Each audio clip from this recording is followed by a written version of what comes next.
Place au sport à présent.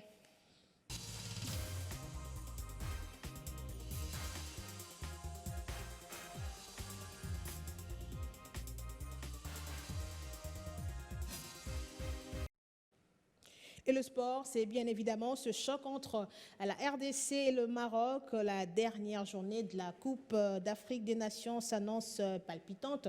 Dans le groupe F, après les 2 nuls enregistrés ce dimanche. Et pour en parler, nous avons avec nous Jean-Louis. Bonjour Jean-Louis. Bonjour madame. La RDC compte 2 points et peut espérer une qualification. Pas elle peut espérer, elle est en train de... Elle espère, pas elle peut. Elle espère déjà une qualification. Pourquoi? Parce que quand vous voyez les prestations de tous les pays qui sont dans ce groupe F, il n'y a aucune nation qui présente une bonne prestation par rapport aux Léopards de la République démocratique du Congo. Mais il se fait que leurs résultats ne suivent pas par rapport à cette prestation. Donc l'espoir est encore là, on n'a pas perdu espoir. On peut faire un retour en image de ce qu'a été le match, la rencontre entre la RDC et le Maroc. C'est un gros défi pour la République démocratique du Congo en reconstruction, affronter le Maroc, l'un des énormes favoris. Un deuxième match nul contre les Lions de l'Atlas avec une saveur des victoires du côté de la RDC. Avec Hakimi pour le centre, la tête d'entrée de jeu, une énorme occasion. Cueillis à froid dans cette rencontre, les Léopards ont dû crier l'âme pour aller arracher un nul, nonobstant un penalty manqué peu avant la pause par Cédric Bakambu. C'est pas une équipe on l'a déjà, mais c'est une âme qui a été créée. Voilà, on est parti chercher quelque chose qui a été très très dur, donc très positif et je serai jusqu'à la fin de cette canne.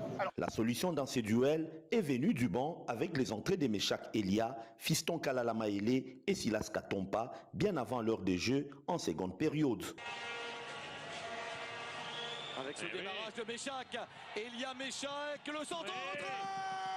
Et le but de la République démocratique du Congo, les Léopards ont réussi, c'est mérité sur l'ensemble du match, le but de Silas Katompa. Ah, que ça fait plaisir de le voir finir cette action, très bien amené, les Léopards ont égalisé. Pour se qualifier en 8e de finale, les fauves congolais devront jouer la Tanzanie avec la dernière énergie. Les sentiments ils sont un peu dispersés parce qu'on a mal commencé le match, mais après ce but on a très bien répondu.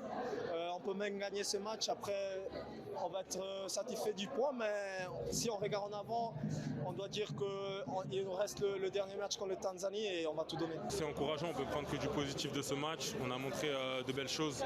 Maintenant on sait qu'on a une finale contre la Tanzanie, le dernier match de la poule, donc il faudra être présent et terminer le travail qu'on a bien fait jusqu'à présent, même si on a fait 2 matchs nuls, on a 2 points, mais ça a été 2 très bons matchs de notre part. Au classement, le Maroc est en tête avec 4 points, suivi de la RDC 2 points ex-aequo avec la Zambie qui a arraché in extremis un nul le même après-midi.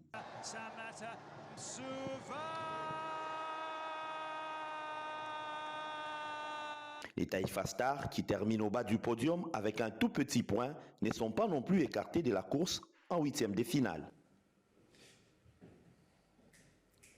Voilà, donc, comme je le dis tout à l'heure, la République démocratique du Congo garde encore tous ses espoirs par rapport à cette dernière journée qui va intervenir, bien sûr, dans moins de 48 heures.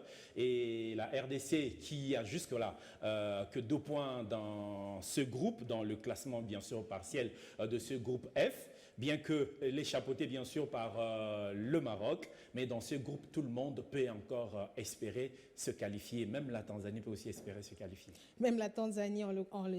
Mais bon.